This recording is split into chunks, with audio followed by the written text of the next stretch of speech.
ce que ça m'a apporté de participer à ce projet CEVEC, tout d'abord, c'est peut-être d'apprendre à travailler avec des personnes que je ne connaissais pas de base, même si du coup, on l'a fait à deux avec Audrey, donc forcément, nous nous connaissions et ça a forcément facilité les choses. Mais sinon, oui, je dirais que c'est ça, pas mal d'entraide, de solidarité. On sait bien, ça nous a aussi permis de voir comment se créer un projet d'une assez grande ampleur. D'un autre côté, ça a permis aussi de démystifier comme quoi les gros projets, en fait, c'est surtout plein de petites étapes. Et finalement, c'est pas si compliqué que ça. Peut-être aussi parce qu'on s'est pas occupé de tout ce qui est administratif. Mais quand on a dû choisir même des couleurs pour aider à la rénovation de la salle 1, puisque la Bouturothèque fait partie de ce projet-là de rénovation, forcément, on a participé à d'autres choses, choix des couleurs, choix des ameublements. On a donné notre avis sur la Bouturothèque, etc. Donc forcément, ça s'est mis en place assez rapidement, finalement. En L1, quand je suis arrivée en licence, j'avais envie de faire des projets, mais je savais pas comment me lancer.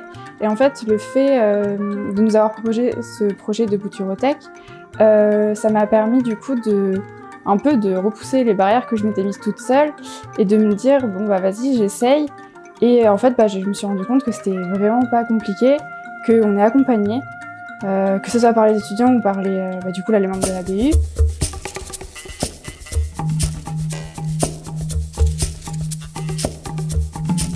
Je dirais que c'est les ateliers qui sont faits parce que forcément ça nous fait rencontrer des étudiants, même si on a beaucoup de nos amis qui viennent parce que on est tout un petit groupe qui aime beaucoup les plantes, etc.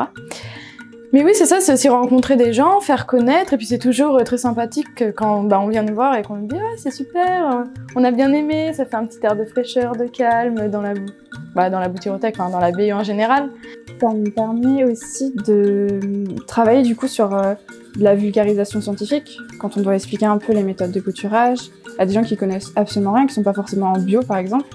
Du coup, on doit expliquer plus simplement les choses. Et si on veut expliquer plus simplement, en fait, il faut vraiment comprendre le fond du fonctionnement.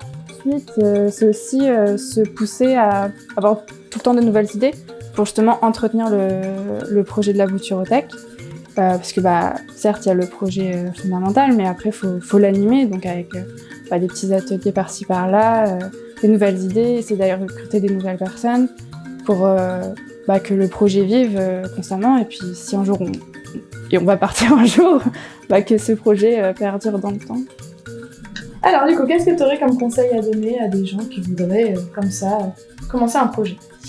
Eh bien, déjà, je pourrais leur dire de ne pas hésiter, de se lancer et de ne pas avoir peur de tout ce qu'on peut imaginer. Si à l'occasion, foncez directement parce que forcément, ça apporte un maximum d'expérience. Même après, dans le domaine professionnel, ça permet de mûrir, de grandir en soi en tant que personne parce que on agit, ça c'est bien. Ouais, c'est comme ça on regrette pas plus tard. Et oui, exactement.